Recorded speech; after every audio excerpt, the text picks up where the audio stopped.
Hello friends, मैं हूं आपके सामने गौरव मिगलानी। इस वीडियो में जो टॉपिक हम स्टडी करने जा रहे हैं वो है एमबीओ की प्रोसेस। तो टॉपिक स्टार्ट करने से पहले मैं आपको बता देता हूं कि हमारी इसी वीडियो के डिस्क्रिप्शन बॉक्स में इस कंप्लीट टॉपिक का लिंक भी दिया हुआ है और एक इंपॉर्टेंट प्लेलिस्ट है कॉमर्स पावर कैप्सूल्स के नेम से, जिसमें काफी सारी इंपॉर्टेंट वीडियोस हैं। आई होप आप वो जरूर देखेंगे। अब हम एमबीओ की प्रोसेस डिस्कस कर लेते हैं। एमबीओ की प्रोसेस में हमें ये 6 पॉइंट डिस्कस करने होंगे। सबसे पहला पॉइंट है हमारे पास ऑर्गेनाइजेशनल ऑब्जेक्टिव्स सेटिंग्स। हर ऑर्गेनाइजेशन का एक ऑब्जेक्टिव होता है। उस ऑब्जेक्टिव को सबसे पहले हमें फिक्स करना होता है। उस ऑब्जेक्टिव को भी फिक्स करते हैं और इस ऑब्जेक्टिव को पूरा करने के लिए कौन कौन सी एक्टिविटीज करनी होंगी वो एक्टिविटीज भी हम यहीं पर डिसाइड करते हैं। अब ये ऑब्जेक्टिव हम फिक्स करते कैसे हैं ये ऑब्जेक्टिव फिक्स होता है टॉप लेवल मैनेजमेंट की हेल्प से। Top level management middle level management और लोअर लेवल मैनेजमेंट के साथ डिसीजन लेते हैं, ऑब्जेक्टिव्स को फिक्स करते हैं। अब जैसे ही ऑब्जेक्टिव फिक्स हो गया, हमको क्या करना होता है, हमारी फर्म में हमारे ऑर्गेनाइजेशन के अंदर जितने भी लोग और काम करने वाले हैं उनको भी इस बात के बारे में बता देना होता है कि हमारे ऑर्गेनाइजेशन का क्या टारगेट है, हमारा टारगेट क्या होगा, हमें क्या काम करना होगा, हमें कौन कौन सी एक्टिविटीज करनी होंगी। ये सारी बातें हम उन लोगों को पहले से ही बता देते हैं। फिर हमारा सेकंड स्टेप, फिक्स की results.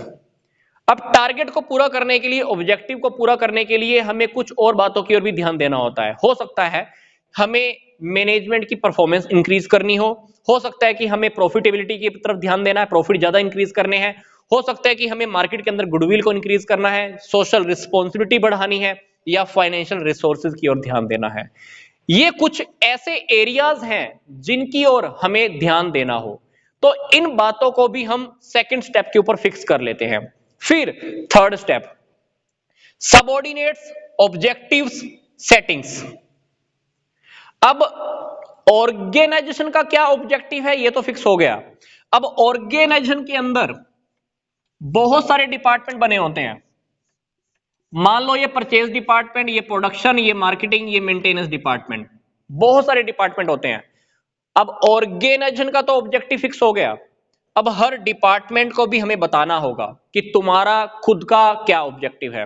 Production department purchase, production करेगा, परचेज डिपार्टमेंट परचेज, मार्केटिंग वाले का काम क्या होगा, मार्केटिंग करना, मेंटेनेंस वाले का काम क्या होगा, मेंटेनेंस करना, फाइनेंस डिपार्टमेंट का काम क्या होगा, फाइनेंस का काम करना, फाइनेंस को डील करना।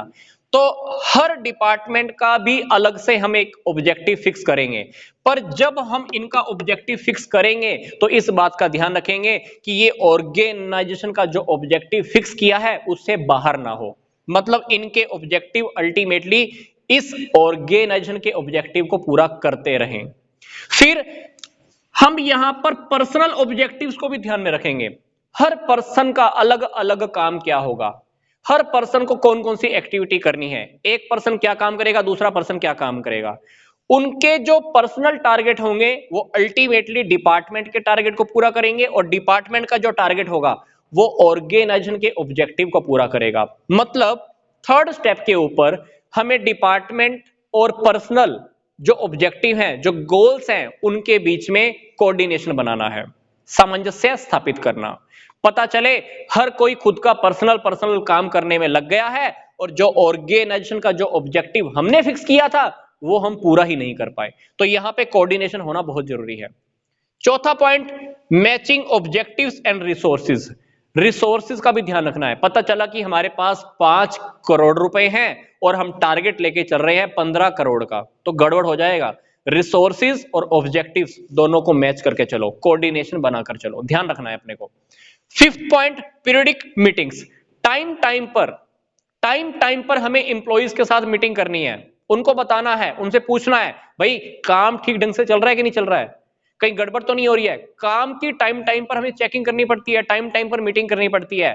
मीटिंग करने का पर्पस ये नहीं होता है कि हमें किसी को फाइन लगाना है या किसी को पनिशमेंट देनी है या किसी को गिफ्ट देना है या किसी को रिवार्ड देना है। नो, मीटिंग करने का मतलब क्या है, सभी से पूछ लेना, सभी को इन्वॉल्व कर लेना मीटिंग में, पता लग जाएगा कि कहीं गड़बड़ तो नहीं हो रही है। हम टारगेट पूरा करने की ओर आगे बढ़ रहे हैं या नहीं बढ़ रहे हैं? पता चले कि सारे ऐसे ही काम करते जा रहे हैं, टारगेट किसी को पता ही नहीं है और काम ऐसा ही हो रहा है। तो फिफ्थ स्टेप के ऊपर आकर क्या करना है, हमको टाइम टू टाइम मीटिंग करनी है, ये देखना है कि हम टारगेट पूरा करने की ओर आगे बढ़ रहे हैं या नहीं बढ़ रहे हैं। पता चला कि काम ऐसे ही हो रहा हो बेफजूल के अंदर और रिसोर्सेज भी हम खराब कर रहे हो, तो इसीलिए मीटिंग करनी बहुत जरूरी होती है। छठे पॉइंट के ऊपर फाइनल परफॉर्मेंस अप्रेजल। हमको लास्ट में ये चेक करना होता है कि जो हमने स्टैंडर्ड फिक्स किया था उसके अकॉर्डिंग काम हो भी रहा है कि नहीं हो रहा है। नहीं हो रहा है तो देखो गड़बड़ कहां पे आ रही है, डेविएशन चेक करो, कंट्रोल करो। हमें प्रॉब्लम्स का पता लगाना होता है। हमको अगर लगता है कि किसी को ट्रेनिंग देने की जरूरत है, उसको ट्रेनिंग भी देते हैं, काम में सुधार करते हैं, प्रॉब्लम्स को सोल्व करते हैं। तो फाइनल पॉइंट यही है हमारे पास, फाइनल परफॉर्मेंस अप्रेजल। हमको कार्य निष्पादन का मूल्यांकन करना होता है, अंतिम कार्य निष्पादन का मूल्यांकन करना होता है कि जो काम हो चुका है वो कितना हुआ है, कहीं गड़बड़ तो नहीं आई है, या काम ज्यादा हो गया हो या कम हो गया हो। अगर किसी को ट्रेनिंग की जरूरत है तो उसको ट्रेनिंग भी दो। तो ये थी हमारी एमबीओ की सिंपल सी प्रोसेस।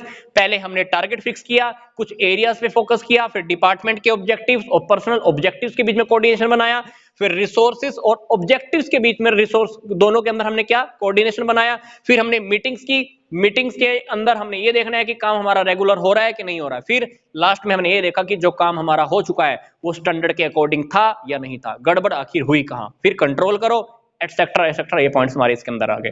तो ये था हमारा सिंपल सा एमबीओ का टॉपिक। तो मिलता हूं अब मैं आपको नेक्स्ट वीडियो में। यहां तक का वीडियो देखने के लिए आपका धन्यवाद।